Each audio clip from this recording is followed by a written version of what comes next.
Class 10th is really special for you क्योंकि it is the best time for anyone to start their JEE preparation. Okay, वैसे तो JEE preparation के बारे में ये कहा जाता है कि जितना अर्ली स्टार्ट करो उतना बढ़िया, लेकिन क्लास 10th एक बहुत ही ऑप्टिमल बैलेंस है। क्यों है ये बैलेंस, कैसे है, वो हम इस जानेंगे इस वीडियो में। लेकिन उससे पहले आप इस चैनल को सब्सक्राइब कर लीजिएगा, वीडियो को लाइक कर दीजिएगा, ताकि आपको अपनी जेई प्रिपरेशन और एकेडमिक्स रिलेटेड बहुत से एडवाइस मिलते रहे। ऑल्सो हमारे जेई फाउंडेशन का एक कोर्स चलता है जिसपे 50% ऑफ है टिल 11th ऑफ मई, यानी कल तक। तो यदि आप इस कोर्स को लेकर पूरा पढ़ते हैं स्टार्टिंग से लेकर एंड तक, not only will you get a great understanding of your class 10th and clear all your exams like NTSE and olympiads, you will also build a strong foundation for your JEE. ठीक है, इसमें class 9th का भी content रहेगा just in case you need it for your NTSE and other examinations, है ना। तो आप इस कोर्स के अंदर फटाफट से एनरोल हो जाइए, लिंक डिस्क्रिप्शन में दिया हुआ है। कल तक ही आप इसमें एनरोल होइए, उसके बाद प्राइसेस बढ़ जाएंगी। चलिए बात करते हैं क्लास 10th में ऐसा क्या खास है।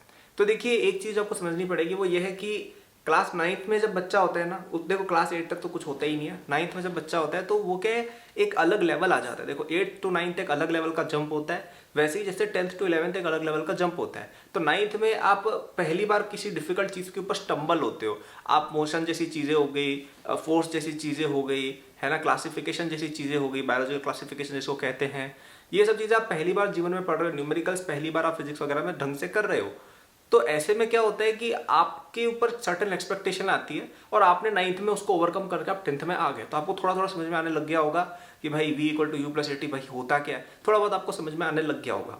ठीक है, अब आप 10th में हो, 10th में अब वो चीज़ थोड़ी ज़्यादा स्टेबल हुई है। Now let us look at what happens in 11th।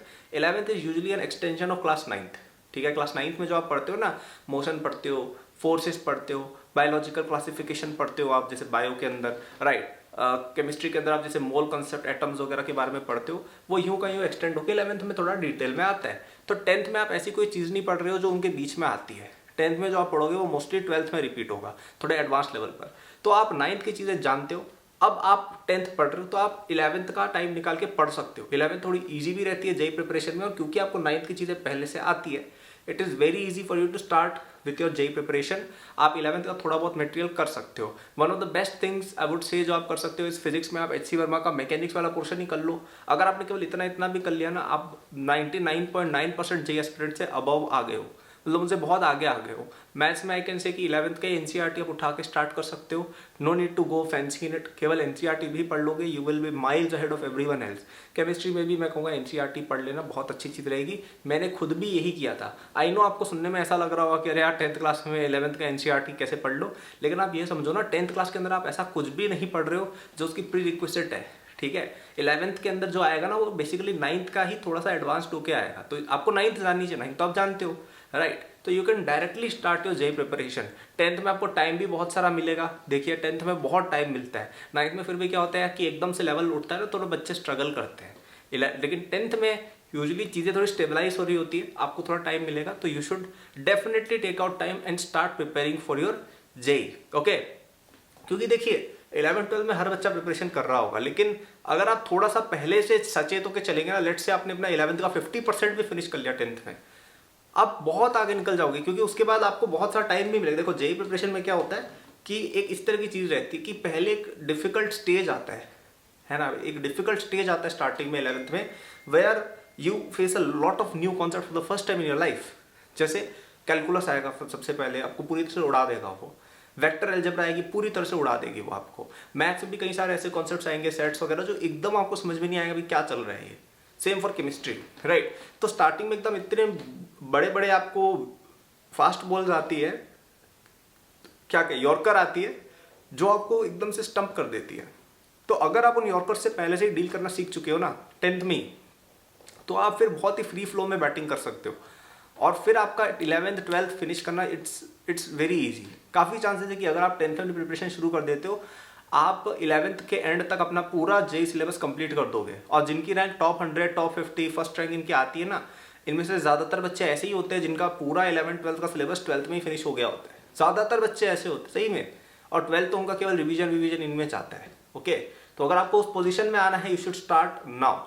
And one of the best ways to start is by enrolling in our JEE foundation course. ये जो कोर्स है ये बहुत ही स्पेशली डिजाइंड है बाय मी, ताकि आपको अपनी बेस्ट तरीके से प्रिपरेशन मिल पाए। देखिए मैं जेई में जो रैंक लाया था अपनी, जब मैं फर्स्ट रैंक लाया था 2017 में, तब मेरा उसका one of the biggest reason was कि मैंने बहुत पहले से चीज़ें पढ़ी हुई थी। जिस फेज में मैंने 9th-10th में चीज़ें पढ़ी हुई थी, तो मैंने किस प्रकार से पढ़ाई की थी, मैंने एग्जैक्टली किस तरीके से बैलेंस किया था 9th-10th को, अपने बोर्ड एग्जाम को, अपने एनटीएससी और ओलंपियाड्स को और अपने जेई प्रिपरेशन को, वो सारा सब इस कोर्स के अंदर अच्छे से इनकॉर्पोरेटेड है पहले से ही, ठीक है। तो आपको वो सब मेहनत करनी ही नहीं पड़ेगी। आपको ये चीज़ मतलब you are in the right hands. आप देखिएगा कि आप कहीं भी एनरोल होते हैं ना, तो आप वापस से आप पे खुद आ जाएगी प्रॉब्लम कि भाई मैं कैसे बैलेंस करूँ, क्या पढ़ना है। क्योंकि आई डोंट थिंक जो आप कहीं से भी अगर आप पढ़ोगे, usually they have not experienced it themselves. मैंने खुद NTSE, IJSO, physics olympiad, JEE preparation सब कुछ मैंने खुद एक्सपीरियंस किया हुआ है, तो मुझे पता है कि बच्चों को क्या प्रॉब्लम्स आती है। तो सारी की सारी रिजॉल्व करके वो कोर्स बहुत ही अच्छे से डिजाइन किया गया है ताकि वो सारे एग्जाम्स के लिए आपके लिए हेल्पफुल हो, whether it is your board exams, whether it is your NTSE, whether it is your olympiads और whether it is your JEE preparation, JEE foundation, ठीक है। तो इंडिया बेस्ट कोर्स वो रहेगा, I can promise you that, कि आप उससे अगर पढ़ेंगे आप डेफिनेटली बहुत आगे निकल जाएंगे सारे बच्चों से, ठीक है। तो डिस्क्रिप्शन में लिंक दिया हुआ है, कल तक ही आपको उसमें आना है, ठीक है। परसों से आओगे तो कोई मतलब नहीं रहेगा, क्योंकि रेट ज़्यादा लग जाएगी। मैं नहीं चाहता आप ज़्यादा पैसे खर्च करो, ठीक है। तो आप आज ही अपने पेरेंट्स को बोलिए, आपको आज या कल में वो एनरोल करा देंगे और आप बहुत ही धड़ल्ले से अपनी प्रिपरेशन स्टार्ट कर दीजिएगा, ठीक है। आप अगर कहीं और भी पढ़ते हो तब भी मैं रिकमेंड करूंगा आपको इसे लेना चाहिए, क्योंकि हमारा सारा कंटेंट जो है वो रिकॉर्डेड आपको पहले ही दिन पे मिल जाता है। तो आपको जब जब कोई चीज़ एक्स्ट्रा पढ़नी है अपने हिसाब से, कि यार टाइम मिला, आप इस स्टार्ट कर लिए, ठीक है। तो आई होप ये वीडियो आपको पसंद आई हो। वीडियो को लाइक करना, चैनल को सब्सक्राइब करना। Link of my social handles are in description, courses के लिंक भी डिस्क्रिप्शन में दिए हुए हैं। Remember till tomorrow 11th of May, ठीक है। आपको उसको परचेस करना है। Good luck, bye.